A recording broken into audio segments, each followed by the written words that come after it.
జగన్మోహన్ రెడ్డి గారు మాత్రం గతంలో ముఖ్యమంత్రిగా ఆయన పనిచేశారు. ఇప్పుడు పులివెందుల ఎమ్మెల్యేగా ఉన్నారు. కానీ బయటకు వచ్చి ఆయన ట్వీట్లకే పరిమితం అయ్యి ట్వీట్లోనే శుభాకాంక్షలు తెలిపారు తప్ప బయటకు వచ్చి జెండా ఎగరవేయలేదు.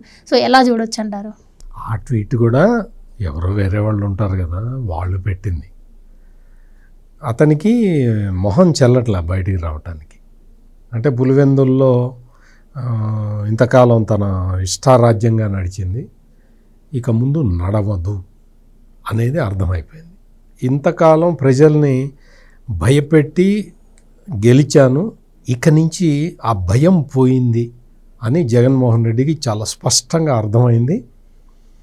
ఏం చేయాలో అర్థం కాక, ఏం మాట్లాడాలో తెలియక ఇంట్లో నుంచి బయటికి కూడా రావటం మానేశాడు.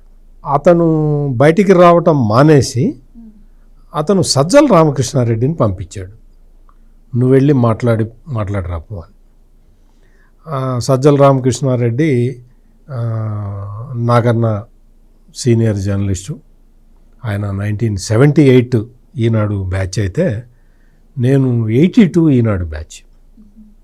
అందుకని నాకన్నా చాలా సీనియర్ జర్నలిస్టు. ఇవాళ చాలా అద్భుతంగా మాట్లాడాడు.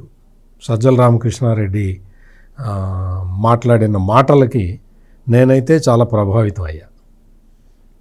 ఆయన అన్న పాయింట్, ముఖ్యమైన పాయింట్ ఏంటంటే, సజ్జల రామకృష్ణారెడ్డి గారి ప్రసంగంలో ఈ దేశానికి స్వాతంత్రం వచ్చి 79 ఏళ్ళు అయిపోయింది. అందుకని ఇప్పుడు కొత్త తరం వాళ్ళందరికీ ఎవరికీ కూడా ఆ రోజు స్వాతంత్ర సమర పోరాటం ఎట్లా జరిగింది, మనకి స్వేచ్ఛ లేకుండా ఎట్లా పోయింది, ప్రజలందరూ కూడా బానిసత్వంలో ఎట్లా మగ్గిపోయారు అనే విషయాలన్నీ కూడా పెద్దవాళ్ళకి తెలుస్తాయి. కానీ ఈ జనరేషన్కి తెలిసే అవకాశం లేదు. వాళ్ళందరూ మర్చిపోయారు. ఆ విలువ వీళ్ళకి తెలియలేదు.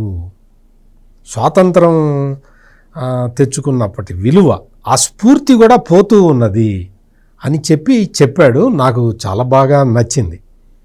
ఆ తర్వాత ఆయన చెప్పిన విషయం ఏంటంటే, ఈ కొత్త తరానికి అంటే స్వేచ్ఛ లేకపోతే ఎలా ఉంటుంది అన్న జీవితాన్ని రుచి చేయటం, అంటే రుచి కలిగించటానికి. అంటే కొత్త తరానికి స్వాతంత్రం విలువ తెలియదు కదా. వాళ్ళందరూ స్వాతంత్ర భారతదేశంలో పుట్టారు. 70 ఏళ్ళు 80 ఏళ్ళు వచ్చిన తర్వాత, స్వాతంత్రం వచ్చిన తర్వాత పుట్టారు. వాళ్ళకి మరి బానిసత్వం ఎట్లా ఉంటుందో ఎట్లా తెలుస్తుంది?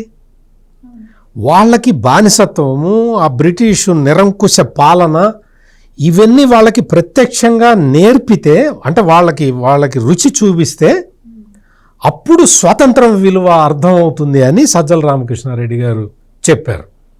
అందుకోసమే ప్రజలకి బానిసత్వం మళ్ళీ నేర్పాలి, వాళ్ళకి అనుభవంలోకి తీసుకురావాలి, వాళ్ళకి స్వేచ్ఛ లేకుండా చేయాలి, వాళ్ళని మొత్తం చక్ర బంధంలో ఇట్లా ఒత్తేయాలి అని ఈ ప్లాన్లన్నీ వేసుకున్నది జగన్మోహన్ రెడ్డి. ఎందుకు అంటే ప్రజలకి దేశ స్వాతంత్ర విలువ చెప్పటానికి.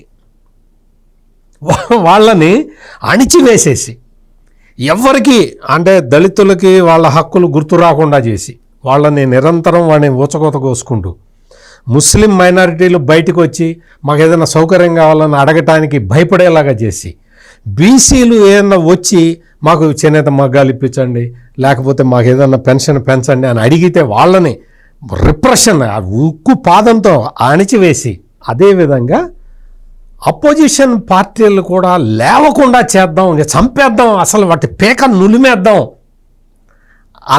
అని ఇవన్నీ కూడా కొత్త కొత్త స్కీమ్స్ని ఇంప్లిమెంట్ చేశాడు జగన్మోహన్ రెడ్డి. ఎందుకు అంటే మొన్నటి వరకు నాకు కూడా జగన్మోహన్ రెడ్డి ఎందుకు చేశాడు ఇది అనేది నాకు కూడా కొంత డౌట్గా ఉండేది.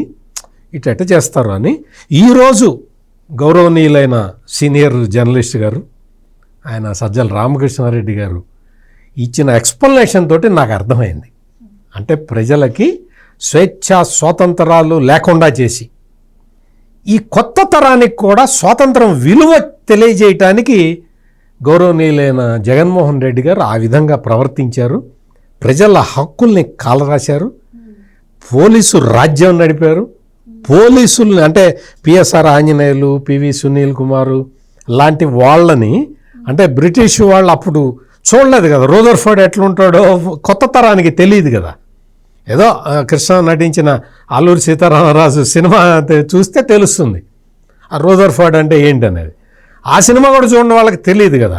అందుకని వాళ్ళని పరిచయం చేయటానికి, ఆ క్యారెక్టర్లని పరిచయం చేయటానికి బ్రిటిష్ వాళ్ళ పాత్ర తను తీసుకున్నాడు. జీవో నెంబర్ 1 తీసుకొచ్చింది కూడా అంతే. బ్రిటిష్ టైంలో అటువంటి చట్టం ఉండేది, అందుకని మళ్ళీ ఆ చట్టంలో కూడా అంత క్రూరత్వం లేదు. బ్రిటిష్ వాళ్ళ చట్టంలో కూడా ఇంత క్రూరత్వం లేదు. అందుకని కొత్త తరానికి అదంతా ఒక వాళ్ళకి తెలియటానికి జీవో 1 తీసుకొచ్చి ఎవ్వరూ కూడా ధర్నాలు ప్రొటెస్టులు ఇటువంటివి చేయకుండా కట్టడి చేసి బ్రిటిష్ రూల్ ఎట్లా ఉంటుందో చూపించాడు మా జగన్మోహన్ రెడ్డి. స్వేచ్ఛ స్వాతంత్రాలు ఎట్లా ఉంటాయో ప్రజలకి, అంటే దేశం స్వాతంత్రంకి ముందు ఎట్లా ఉంది, తర్వాత ఎట్లుంది కొత్త తరానికి తెలియదు కాబట్టి మా జగన్మోహన్ రెడ్డి తెలిసేలాగా చేశారు. స్వతంత్రం వచ్చిందంటారా ఆంధ్రప్రదేశ్ ప్రజలకి? ఆ తర్వాత మొన్న ఎన్నికల్లో ఈ బానిసత్వాన్ని భరించలేక, ఈ ఉక్కుపాదంతో అణిచివేసే ఈ తత్వాన్ని సహించలేక వాళ్ళందరూ జగన్మోహన్ రెడ్డి మీద పోరాటం చేసి బ్రిటిష్ వాళ్ళ మీద ఎట్లా పోరాటం చేశారో అట్లా ప్రజలందరూ కూడా ఈ జగన్మోహన్ రెడ్డి దాష్టికం మీద పోరాటం చేసి స్వేచ్ఛ స్వాతంత్రాలు సంపాదించుకున్నారు. ఈ రోజున ఆంధ్రప్రదేశ్ రాష్ట్రంలో స్వేచ్ఛగా స్వతంత్రంగా ప్రజలు ఎవరి ఉద్యోగం వాళ్ళు చేసుకుంటున్నారు, ఎవరి వ్యాపారం వాళ్ళు చేసుకుంటున్నారు. ఇక్కడికి వచ్చి వాడెవడో వచ్చి ఇవి ఆస్తులు ఆక్రమించేస్తారు, మన ఇల్లు కొట్టేస్తాడు, లేకపోతే మనం పొలం కొట్టేస్తాడు అన్న భయం లేకుండా బతుకుతూ ఉన్నారు. ఇది స్వాతంత్రం అంటే. ఈ స్వాతంత్రాన్ని రిఫ్లెక్ట్ చేస్తూ చంద్రబాబు ఇక్కడ మాట్లాడారు.